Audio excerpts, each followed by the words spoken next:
Good Wednesday morning, friends, or afternoon, or evening, or perhaps middle of the night, as I like to say, whenever you might be happening to join together, whenever you might be happening to be present in this online space. Whenever that is good. For those who are joining live, it is always a joyful thing to see your names pop up, your names and faces.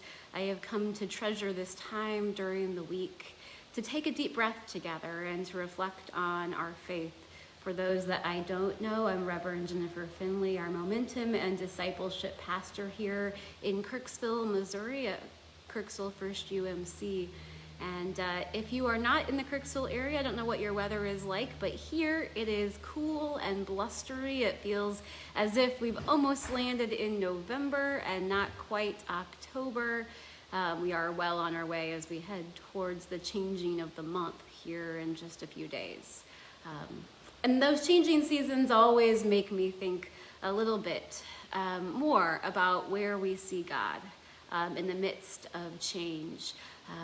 And so we're going to ask that question that we have asked every single week for a long time now. Where have we seen God at work in these days?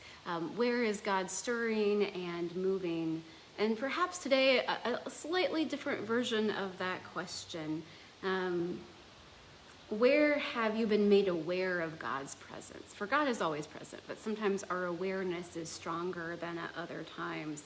And sometimes that awareness catches us off guard. It catches us by surprise.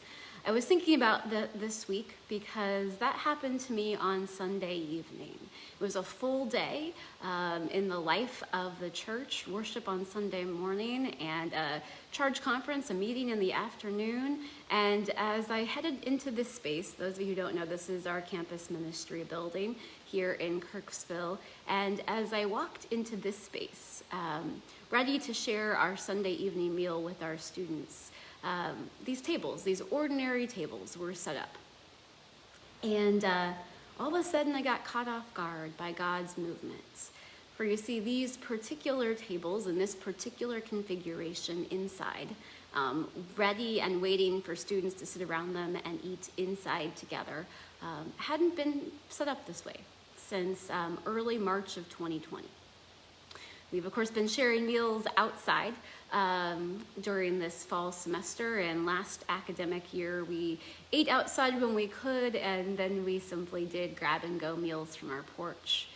It was good for a season, but something caught me in the simple vision of these tables and the community they represent.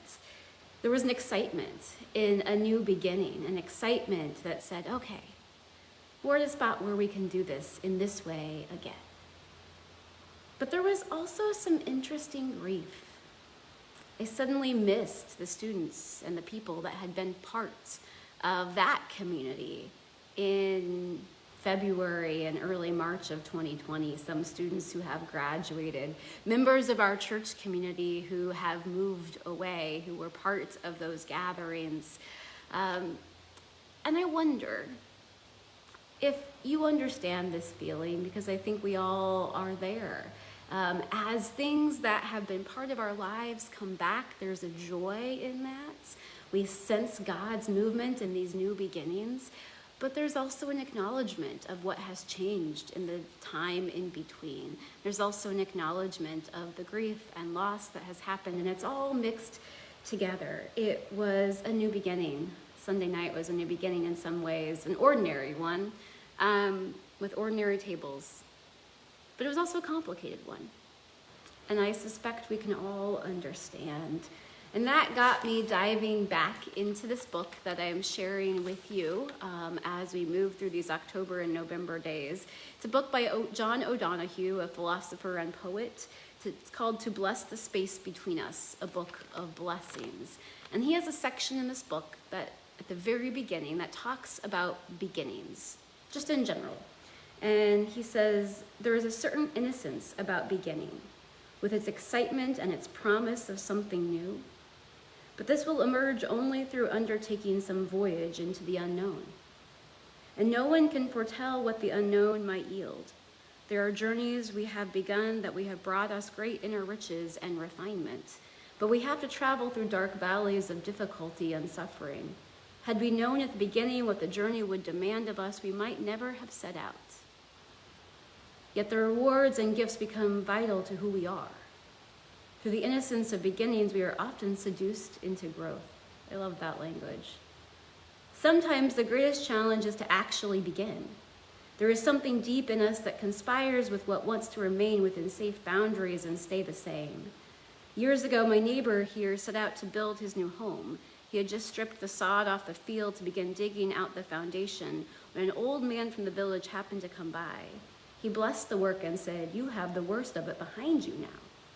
My neighbor laughed and said, "But I have only just begun." The old man said, "That's what I mean. You have begun, and to make a real beginning is the most difficult act of all." There's an old Irish proverb that says, and I'm not even going to try to read this, friends. It's not in my native tongue, but the translation says, "A good beginning is half the work." There seems to be a wisdom here when one considers all the considerations, hesitation, and uncertainty that can claim our hearts for such a long time before the actual act of beginning happens. Sometimes a period of preparation is necessary, where the idea of beginning can gestate and refine itself. Yet quite often we unnecessarily postpone and equivocate when we should simply take the risk and leap into a new beginning. I think we all can understand that, as new beginnings happen over and over in these days. The Greeks believed that time had secret structure. There was the moment of epiphany, when time suddenly opened and something was revealed in luminous clarity. There was the moment of crisis, when time got entangled and directions became confused and contradictory. There was also the moment of kairos. This was the moment when time opened up and kindness and promise. All the energies cohered to offer an occasion of creativity and promise. Part of the art of living wisely is to learn to recognize and to attend to such profound openings in one's life. I hope that is what we do in this time together, friends, that we attend together to those moments when time opens up and we sense God's presence and God's movement. He goes on to write, the Jewish tradition believed that time had its own psychic seasons. In the book of Ecclesiastes, there's a list of the correspondences between certain events and their proper time. Most of us know this scripture, these beautiful words. To everything there is a season and a time to every purpose under heaven. A time to be born and a time to die, a time to plant and a time to pluck up that which is planted, a time to kill and a time to heal, a time to break down and a time to build up, a time to weep and a time to laugh, a time to mourn and a time to dance, a time to cast away stones and a time to gather stones together, a time to embrace and a time to refrain from embracing, a time to get and a time to lose, a time to keep and a time to cast away, a time to rend and a time to sow, a time to keep silence and a time to speak, a time to love and a time to hate, a time of war and a time of peace. He goes on to talk about that before we begin any beginning, there's often a time of preparation that can be long. Some beginnings take off with great assuredness, and one can instinctively recognize the right direction has been chosen. Without any struggle, one enters into a fluency that seemed to have been awaiting one's choice. He talks about how other beginnings are awkward and slow. Perhaps we know those too. Those seem like where we are these days. Sometimes beginnings can catch us unawares. Often when something is ending, we discover within the spore of a new beginning, a whole new train of possibility is in motion before we even really realize it. When the heart is ready for a fresh beginning, unforeseen things can emerge. And in a sense, that is exactly what a beginning does. It is an opening for surprises. Surrounding the intentions and the act of beginning, there are always exciting possibilities. So much can actually happen between the moment of beginnings. Such beginnings have their own mind, and they invite and unveil new gifts and arrivals in one's life. Beginnings are new horizons that want to be seen. They are not regressions or repetitions of the past. Somehow they win clearance and become fiercely free of the grip of the past. What is the new horizon in you that wants to be seen? I love that question. What is the new horizon in you in these days that wants to be seen? Where is God at work as new things begin? And where can you acknowledge the joy and excitement in those and the complicated grief in those as well? I'm going to conclude with a blessing, for this is a book of blessings. One that is labeled for a new home, one that we might use to bless a house that someone has moved into. But it is my prayer for this physical space as our campus ministry community starts using it in some new ways again. But it is also my prayer for the community, not simply the building. And I hope you hear in it a blessing for you as well. For the physical spaces you are inhabiting, perhaps more importantly, the communities, the families, and the Kirksville community, other communities, the places where you are building home. May this house shelter your life when you come in home here. May all the weight of the world fall from your shoulders. May your heart be tranquil here, blessed by peace the world cannot give. May this home be a lucky place where the graces your life desires always find the pathway to your door.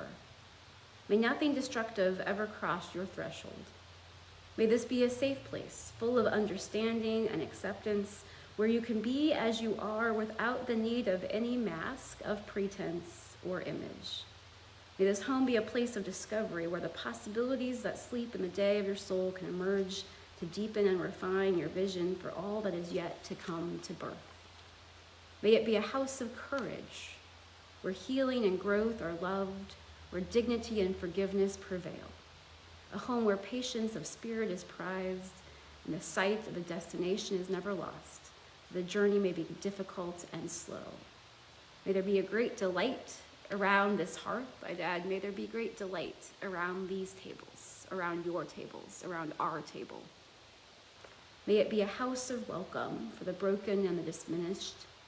May you have the eyes to see that no visitor arrives without a gift and no guest leaves without a blessing.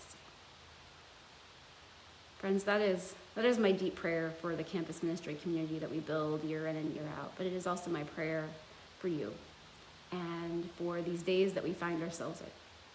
So my hope and my prayer for us as you move out into the rest of this week, that you may have eyes to see and ears to hear the stirrings of God in new beginnings, and acknowledge the beautiful joy and complicated nature of that. Go in peace, my friends.